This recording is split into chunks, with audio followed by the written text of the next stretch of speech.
पूछी जा सकती है। सुपर टेट में ये काफ़ी मदद करेगा। केवीएस के लिए भी सफिशिएंट है। तो पहला टॉपिक है यांत्रिकी।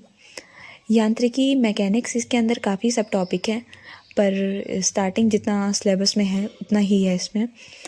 यांत्रिकी मैकेनिक्स, इसके अंदर पहला आता है फंडामेंटल क्वांटिटी। फंडामेंटल क्वांटिटी वे मात्राएं जिन्हें दूसरी मात्राओं से उत्पन्न नहीं किया जा सकता मौलिक मात्राएं कहलाती हैं। वे मात्राएं जिन्हें दूसरी मात्राओं से उत्पन्न किया ही नहीं जा सकता वो मौलिक मात्राएं कहलाती हैं। मौलिक मात्राएं 7 होती हैं। पहला है मास, द्रव्यमान, इसकी यूनिट किलोग्राम होती है। टाइम, समय, इसको सेकंड से डिनोट करते हैं। लेंथ, लंबाई, इसकी यूनिट होती है मीटर। अमाउंट ऑफ सब्सटेंस, पदार्थ की मात्रा, मोल। टेम्परेचर, तापमान, केल्विन।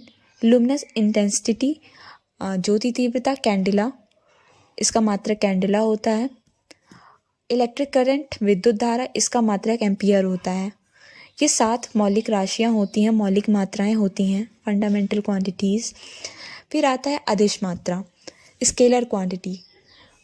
स्केलर क्वांटिटी से बात करने से पहले एक चीज़ होती है मैग्नीट्यूड, जो आज तक बहुत लोग नहीं समझ पाते। मैग्नीट्यूड क्या होता है, बहुत से लोग जानते भी नहीं होंगे, उनको सिर्फ रटी रटी डिफिनीशन से मतलब है। मैग्नीट्यूड, जैसे हम को F बराबर 2n लिख देते हैं, तो इसमें जो 2 है यही हमारा मैग्नीट्यूड होगा।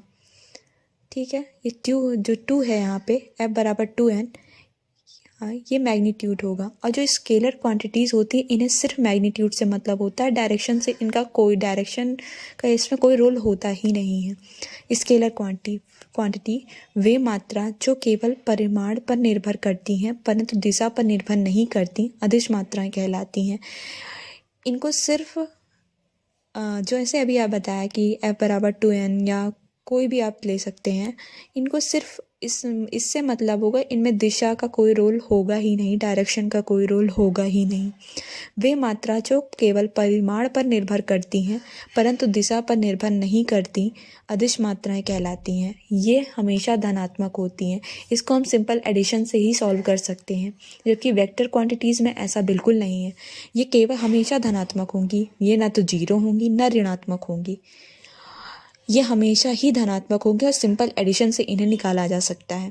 जैसे कभी भी दे दिया जाए, डायरेक्शन हमारे पास दूरी दी गई है, किसी की दूरी +2 और +3 दी गई, तो हम डायरेक्ट दूरी 5 निकाल सकते हैं। 5 मीटर होगी टोटल डिस्टेंस। अगर टोटल डिस्टेंस की बात की जाएगी तो हम तुरंत 5 मीटर निकाल सकते हैं, सिंपल ऐड करके हमने निकाल दिया। जबकि वेक्टर क्वांटिटीज़ में ये प्रोसेस है ही नहीं, वो काफ़ी डीप है, वो इतना समझने की ज़रूरत भी नहीं है, पर यहाँ सिंपल सा इसमें एडिशन होता है। यह हमेशा धनात्मक होंगी, या ना तो जीरो होगी और ना ही ऋणात्मक होगी। यह जोड़ने के समय यह बीजगणित के नियमों का पालन करती है। हमेशा भी इसको चर राशियों द्वारा ही निकाला जा सकता है। इनका हमेशा जोड़ने बीजगणित के ही नियमों का पालन करती है जोड़ने के समय। एग्जाम्पल हो गया दूरी, चाल आदि, इसके बाद में अलग से भी इसके बारे में बताएंगे। दूसरा है वेक्टर क्वांटिटीज़। वेक्टर क्वांटिटीज़ सदिश मात्राएं, इनमें परिणाम का तो मतलब होता ही है, साथ साथ दिशा का भी मतलब होता है। जैसे मैंने साइड में समझाया हुआ है, 5 मीटर पर सेकंड नॉर्थ दिया गया है, तो हमें इसमें मैग्नीट्यूड 5 से भी मतलब रहेगा और नॉर्थ डायरेक्शन से भी मतलब रहेगा। वेक्टर क्वांटिटी का मीन्स यही है कि हमें परिणाम तो चाहिए ही चाहिए, पर साथ में डायरेक्शन का भी ज्ञान होना ज़रूरी है। हमें डायरेक्शन के बिना ये राशियों को हम नहीं जान सकते, नहीं समझ सकते हैं, तो दोनों का होना इसमें ज़रूरी है। वे मात्राएं जो परिमाण के साथ साथ दिशा पर भी निर्भर करती हैं सदिश मात्राएं कहलाती हैं। वे मात्राएं जो परिणाम के साथ साथ परिमाण के साथ साथ दिशा पर भी निर्भर करती हैं सदिश मात्राएं कहलाती हैं। और मैंने पहले ही बताया कि इनमें परिमाण के साथ साथ दिशा का भी ज्ञान होना ज़रूरी है, इसलिए वेक्टर के नियमों का पालन करती हैं। हमारे पास वेक्टर्स के रूल तो नहीं हैं, किस सिलेबस में पूछे जाएंगे, पर यह जोड़ने के समय वेक्टर के नियमों का पालन करती हैं। वेक्टर रूल्स बहुत लोगों ने मैथ में इंटरमीडिएट के टाइम पढ़ा होगा, मैथ्स में पूछा जाता था। यह जोड़ने के समय वेक्टर के नियमों का पालन करती है। वैसे भी वेक्टर के नियम अलग से नहीं सिलेबस में है, फिर भी ये ज़रूरी है समझना, यहाँ पे लिख दिया है, समझने के लिए काफ़ी है। और यह जीरो धनात्मक और ऋणात्मक हो सकती है। ये जीरो धनात्मक ऋणात्मक कैसे हो सकती है, इसके बारे में भी थोड़ा जानेंगे। जैसे मैंने अलग से इसमें समझाने के लिए लिखा हुआ है, जैसे 2 मीटर प्रति सेकंड नॉर्थ में है और 3 मीटर प्रति सेकंड साउथ में होगी। आप लोगों ने अच्छे तो पढ़ा ही होगा, 0 डिग्री इधर धनात्मक होता है, इधर ऋणात्मक होता है, तो ये +2 मीटर प्रति सेकंड हो जाएगा और -3 मीटर प्रति सेकंड हो जाएगा। जैसे हमने बताया कि स्केलर क्वांटिटी में, मतलब अदिश मात्राएं में, हम लोग डायरेक्ट एडिशन से इसको सॉल्व कर सकते हैं। डायरेक्ट एडिशन किया, सॉल्व हो जाएगा, जबकि वेक्टर क्वांटिटीज़ में हम ऐसा बिल्कुल भी नहीं कर सकते। समझ रहे हैं, बिल्कुल नहीं कर सकते। जैसे इसके अंदर वेग आता है, वेग के निकालने के लिए हम लोग सिंपल सा तो कुछ कर नहीं सकते, हम लोग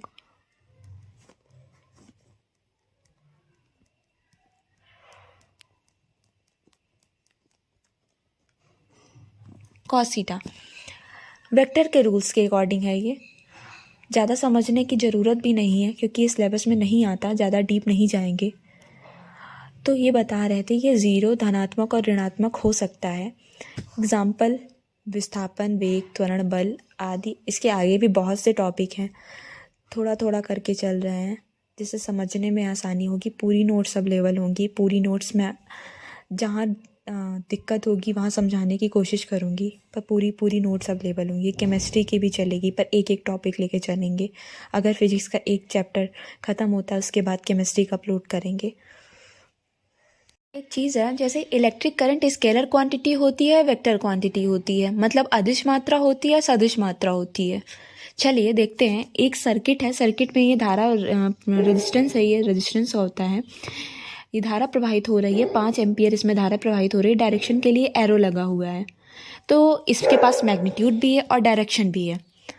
तो मैग्नीट्यूड भी है, डायरेक्शन भी है, तो आप लोग सोचेंगे कि ये तो वेक्टर क्वांटिटी होगी, इसमें दिशा भी है और परिणाम का भी ज्ञान हो रहा है। तो इसके लिए हम बताते हैं, हमारी वेक्टर क्वांटिटी होने के लिए 3 चीज़ होना ज़रूरी है।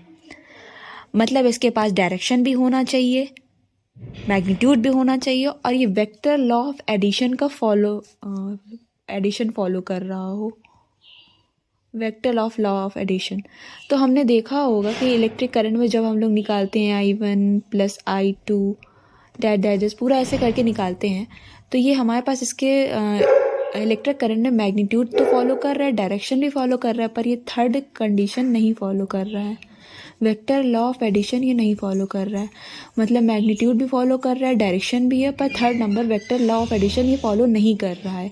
तो ये वेक्टर क्वांटिटी के अंतर्गत नहीं आएगा, ये सदिश मात्रा के अंतर्गत नहीं आएगा। हमारी इलेक्ट्रिक करंट एक अदिश राशि होती है, तो नोट करके लिख सकते हैं कि हमारी इलेक्ट्रिक करंट सदिश मात्रा नहीं है, ये अदिश मात्रा है, क्योंकि इसके पास मैग्नीट्यूड डायरेक्शन तो है, पर ये थर्ड कंडीशन को फॉलो नहीं कर रही है जो वेक्टर क्वांटिटी के अंतर्गत आता है। Third condition vector law addition को ये फॉलो नहीं करती।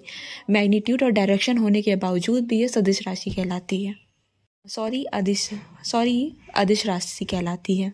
मतलब मैग्नीट्यूड और डायरेक्शन होने के बावजूद भी यह एक अदिश राशि है, क्योंकि ये थर्ड कंडीशन को फॉलो नहीं कर रही है। जैसा कि अभी बताया कि इलेक्ट्रिक करंट के बारे में कि ये vector law of addition follow नहीं करती, सदिशों का जोड़ का नियम फॉलो नहीं करती, इसलिए ये स्केलर क्वांटिटी अदिश राशि में आती है।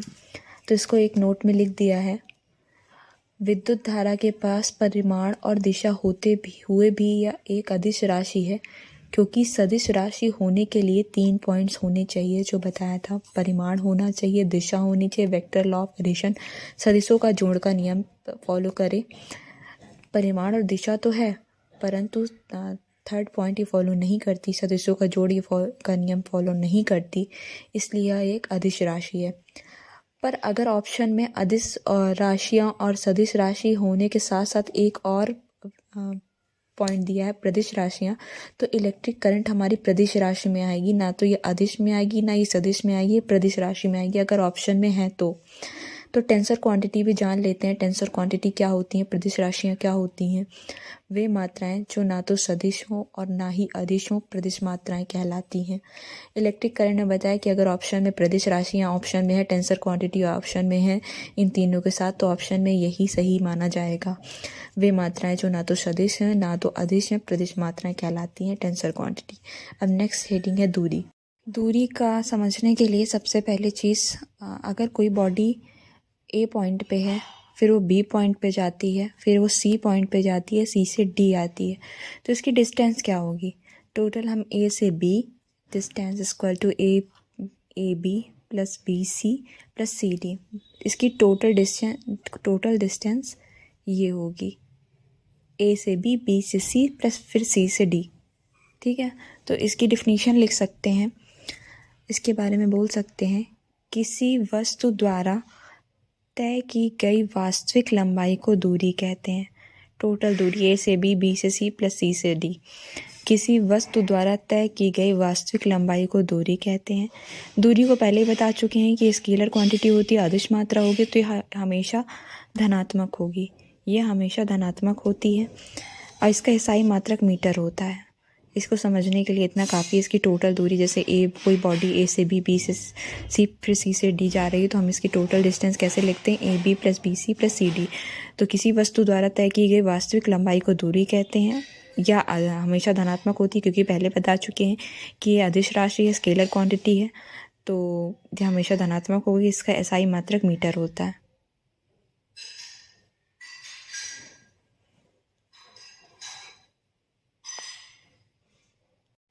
बात करेंगे विस्थापन डिस्प्लेसमेंट की, तो इसके लिए कोई बॉडी ए से है, फिर बी से, फिर सी से और फिर सी से डी में जाती है, तो ए इसकी इनिशियल पोजीशन है, प्रारंभिक अवस्था है, और डी इसकी फाइनल पोजीशन है। तो इसके बीच हम सबसे शॉर्टेस्ट देखेंगे ए से डी की रास्ता, ये इधर साइड को।